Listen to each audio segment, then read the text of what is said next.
everybody, and welcome back to Mrs. Cook's Story Time. We're now on part 10 of The Graveyard Book by Neil Gaiman. So let's find out what Bod's been up to, shall we?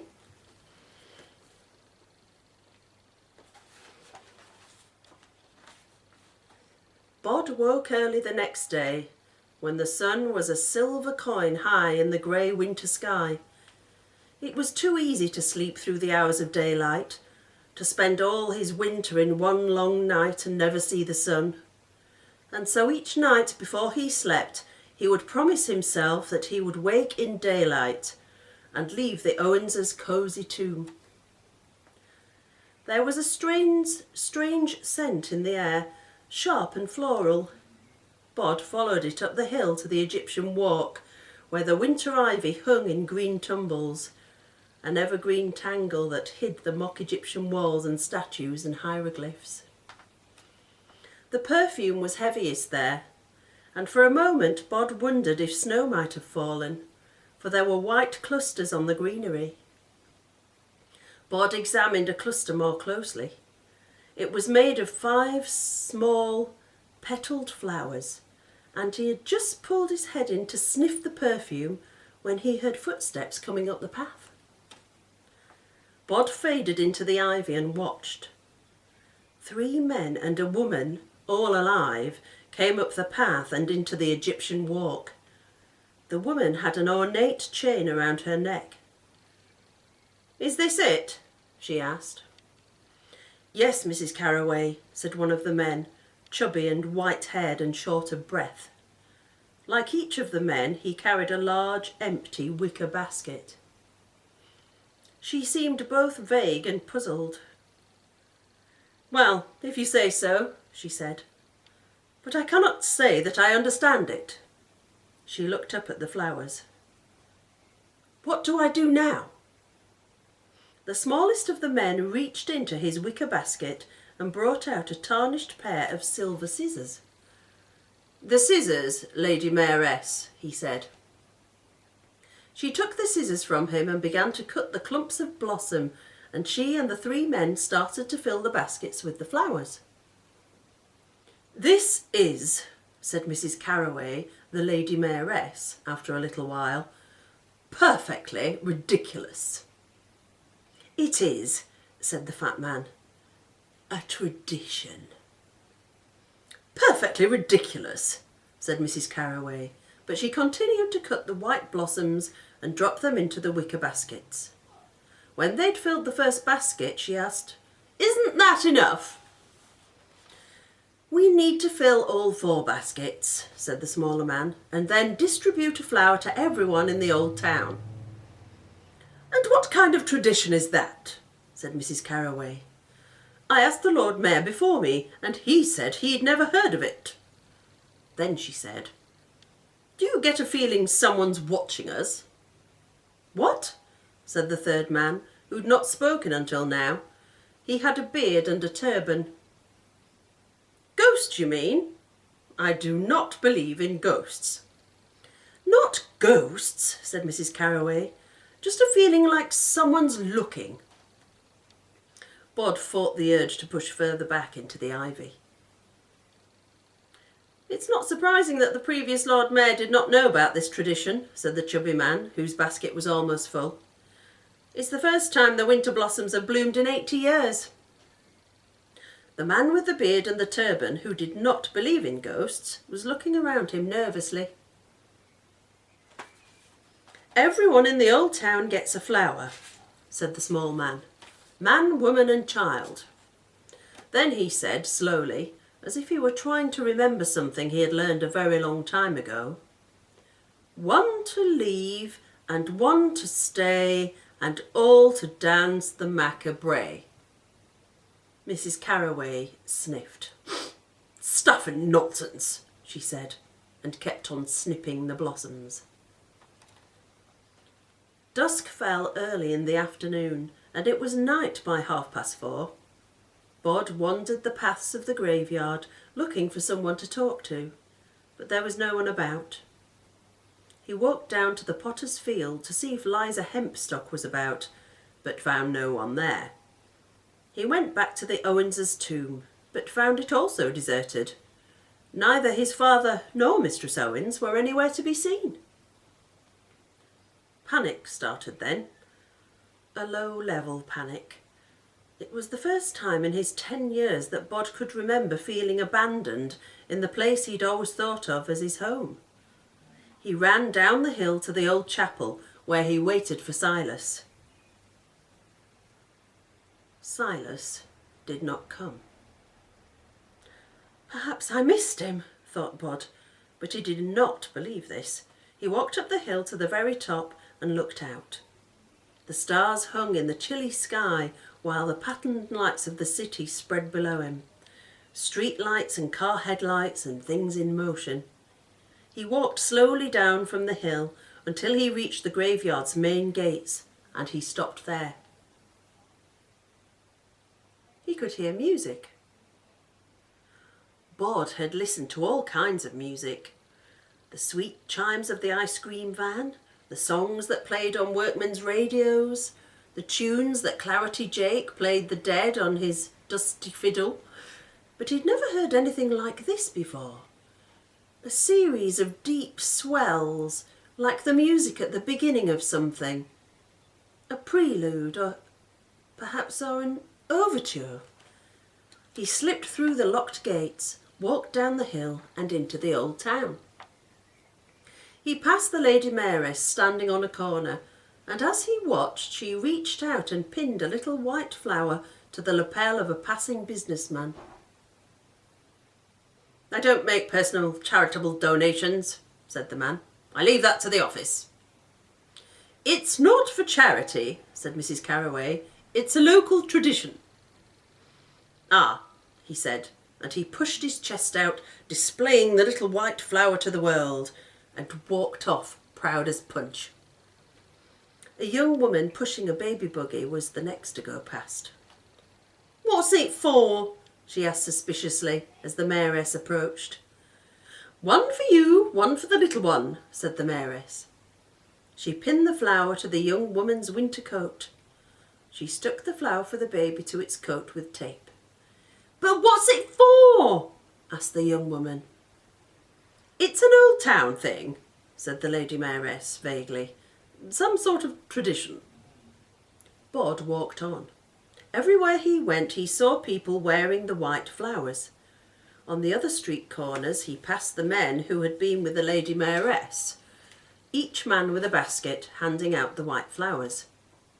Not everyone took a flower, but most people did.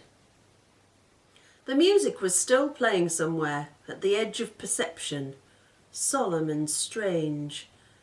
Bod cocked his head from one side, trying to locate where it was coming from, without success. It was in the air and all around.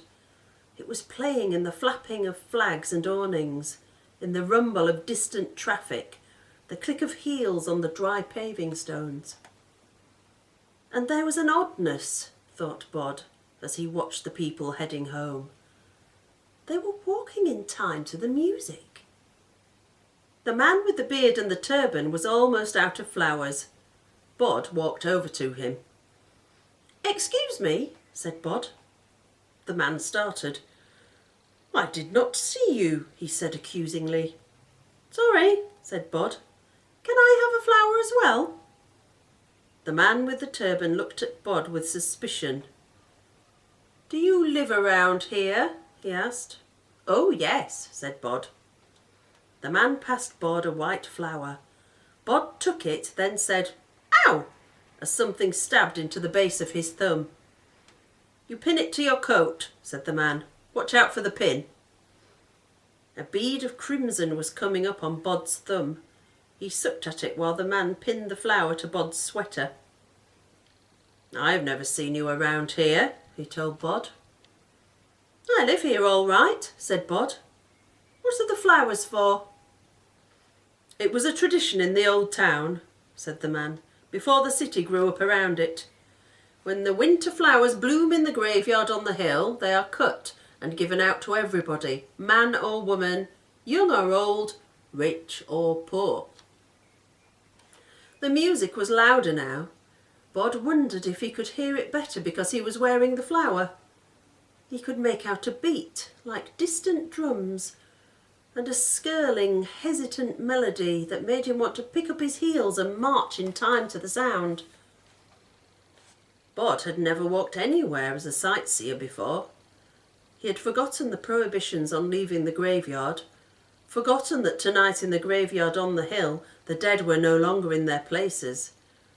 All that he thought of was the old town, and he trotted through it down to the municipal gardens in front of the old town hall, which was now a museum and tourist information centre, the town hall itself having moved into a much more imposing, if newer and duller, offices halfway across the city.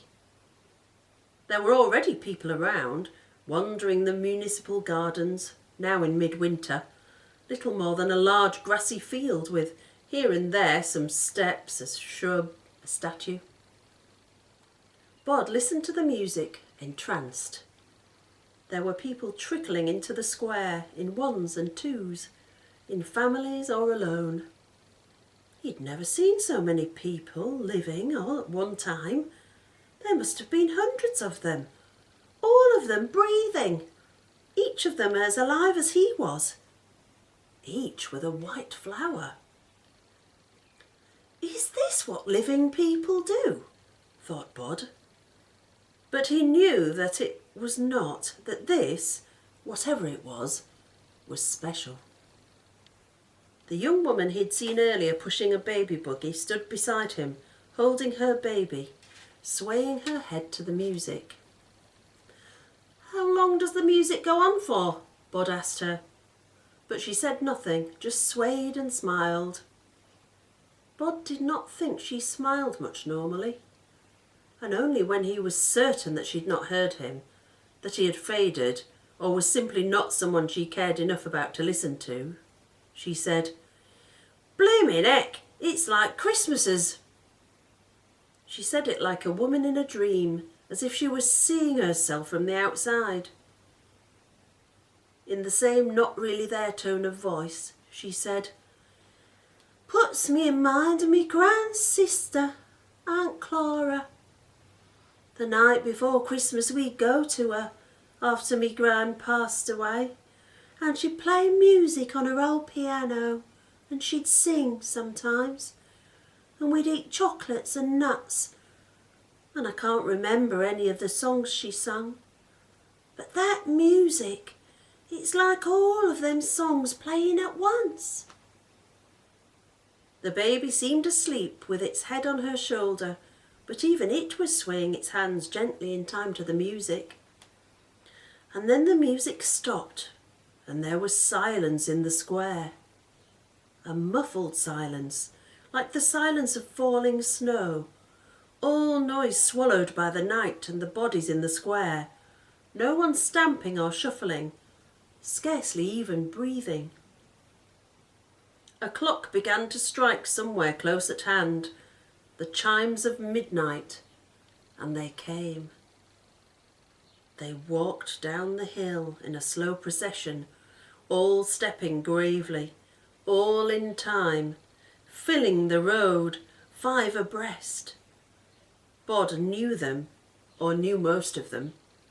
In the first row he recognised Mother Slaughter and Josiah Worthington, and the old Earl who had been wounded in the Crusades and came home to die, and Dr. Trefusis, all of them looking solemn and important. There were gasps from the people in the square. Someone began to cry, saying, "Lord, have mercy, it's a judgment on us, that's what it is." Most of the people simply stared, as unsurprised as they would have been as if this had happened in a dream. The dead walked on row, until they reached the square. Josiah Worthington walked up the steps until he reached Mrs. Carraway, the Lady Mayoress. He extended his arm and said, loud enough that the whole square could hear him, "Gracious lady, this I pray, join me in the macabre." Mrs. Carraway hesitated. She glanced up at the man beside her for guidance. He wore a dressing gown and slippers, and he had a white flower pinned to his lapel. He smiled and nodded to her. "Of course," Mr. Carroway said. She reached out a hand. As her fingers touched Josiah Worthington's, the music began once more. If the music Bod had heard until then was a prelude, it was a prelude no longer. This was the music they had all come to hear, a melody that plucked at their feet and fingers. They took hands, the living with the dead, and they began to dance. Bod saw Mother Slaughter dancing with the man in the turban, while the businessman was dancing with Louisa Bartleby. Mistress Owens smiled at Bod as she took the hand of the old newspaper seller, and Mr. Owens reached out and took the hand of a small girl, without condescension, and she took his hand as if he'd been waiting to dance with him her whole life. Then Bod stopped looking because someone's hand closed around him, and the dance began. Liza Hempstock grinned at him. "This is fine," she said, as they began to tread the steps of the dance together. Then she sang to the tune of the dance. "Step and turn and walk and stay, now we dance the macabre." The music filled Bod's head and chest with a fierce joy, and his feet moved as if they knew the steps already, had known them forever. He danced with Liza Hempstock, and then, when that measure ended, he found his hand taken by Fortinbras Bartleby, and he danced with Fortinbras, stepping past lines of dancers, lines that parted as they came through. Bod saw Ebenezer Bolger dancing with Miss Burrows, his former teacher. He saw the living dancing with the dead, and the one-on-one dancers became long lines of people stepping together in unison, walking and kicking, la la la oomp, la la la oomp, a line dance that had been ancient 1,000 years before. Now he was in the line beside Liza Hempstock. He said, "Where does the music come from?" She shrugged. "Who's making all this happen?" "It always happens," she told him. "The living may not remember, but we always do." And she broke off, excited. "Look!" Bod had never seen a real horse before, only in the pages of picture books. But the white horse that clopped down the streets towards them was nothing like the horses he had imagined. It was bigger by far, with a long, serious face. There was a woman riding on the horse's bare back, wearing a long grey dress that hung and gleamed beneath the December moon like cobwebs in the dew. She reached the square and the horse stopped, and the woman in grey slipped off it easily and stood on the earth, facing them all, the living and the dead of them. She curtsied, and as one they bowed or curtsied in return, and the dance began anew. "Now the lady on the grey leads us in the macabre," sang Liza Hempstock, before the whirl of the dance took her off and away from Bod. They stomped to the music and stepped and spun and kicked, and the lady danced with them, stepping and spinning and kicking with enthusiasm. Even the white horse swayed its head and stepped and shifted to the music. The dance sped up and the dancers with it. Bod was breathless, but he could not imagine the dance ever stopping. The macabre, the dance of the living and the dead, the dance with death. Bod was smiling, and everyone was smiling. He caught sight of the lady in the grey dress from time to time as he spun and stomped his way across the municipal gardens. "Everyone," thought Bod, "everyone is dancing." He thought it, and as soon as he thought it, he realised that he was mistaken. In the shadows by the old town hall, a man was standing, dressed all in black. He was not dancing. He was watching them. Bod wondered if it was longing that he saw on Silas's face, or sorrow, or something else. But his guardian's face was unreadable. He called out, "Silas!" hoping to make his guardian come to them, to join the dance, to have the fun they were having. But when he heard his name, Silas stepped back into the shadows and was lost to sight. "Last dance!" someone called, and the music skirled up into something stately and slow and final. Each of the dancers took a partner, the living with the dead, each to each. Bod reached out his hand and found himself touching fingers with and gazing into the grey eyes of the lady in the cobweb dress. She smiled at him. "Hello, Bod," she said. "Hello," he said as he danced with her. "I don't know your name." "Names aren't really important," she said. "I love your horse. He's so big. I never knew horses could be that big."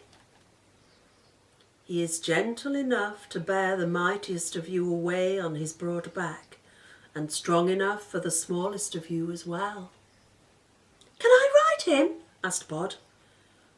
"One day," she told him, and her cobweb skirts shimmered. "One day everybody does." "Promise?" "I promise." And with that the dance was over. Bod bowed low to his dancing partner, and then, and only then, did he feel exhausted, feel as if he had been dancing for hour after hour.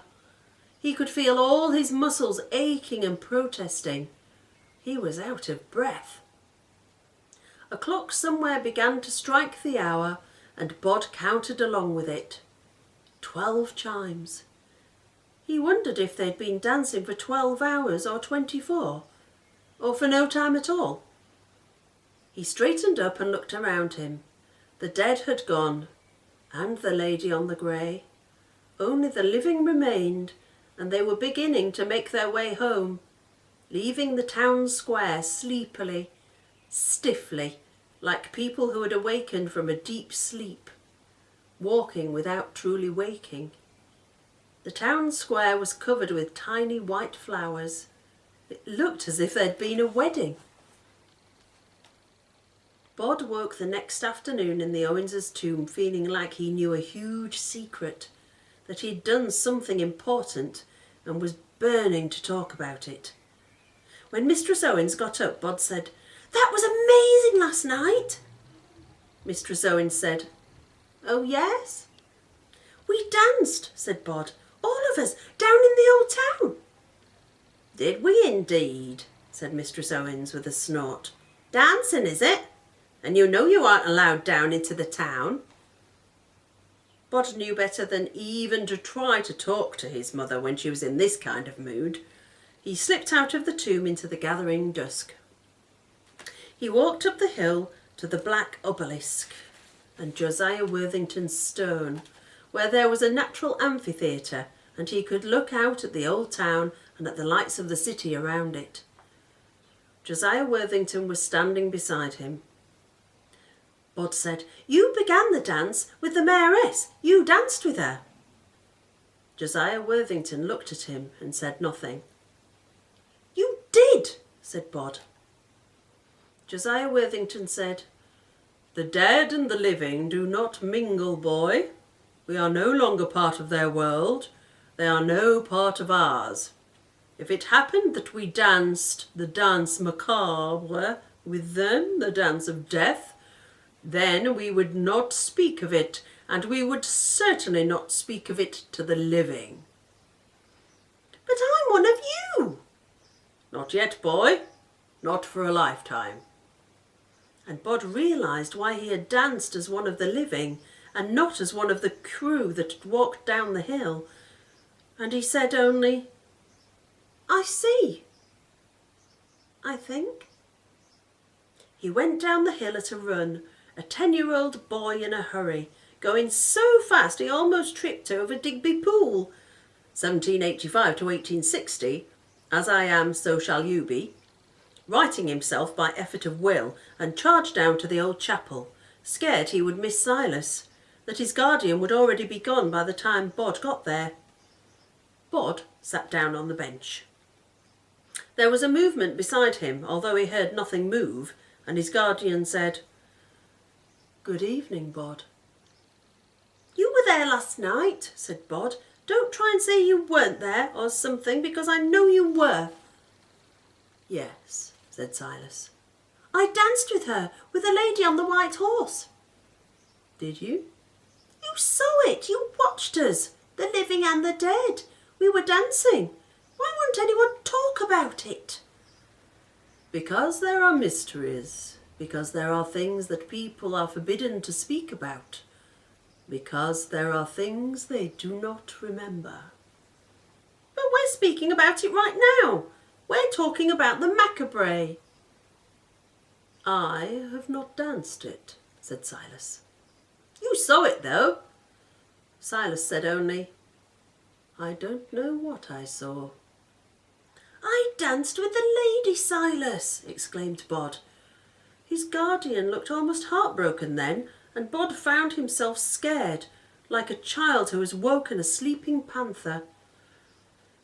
But all Silas said was, "This conversation is at an end." Bod might have said something. There were 100 things he wanted to say, unwise though it might have been to say them then, when something distracted his attention. A rustling noise, soft and gentle, and a cold feather touch as something brushed his face. All thoughts of dancing were forgotten then, and his fear was replaced with delight and with awe. It was the 3rd time in his life that he had seen it.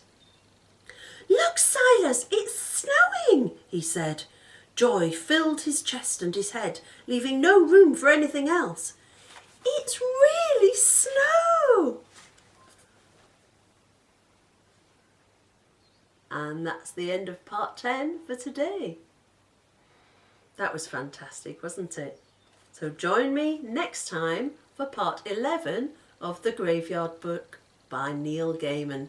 Until then, take care, stay safe. Bye.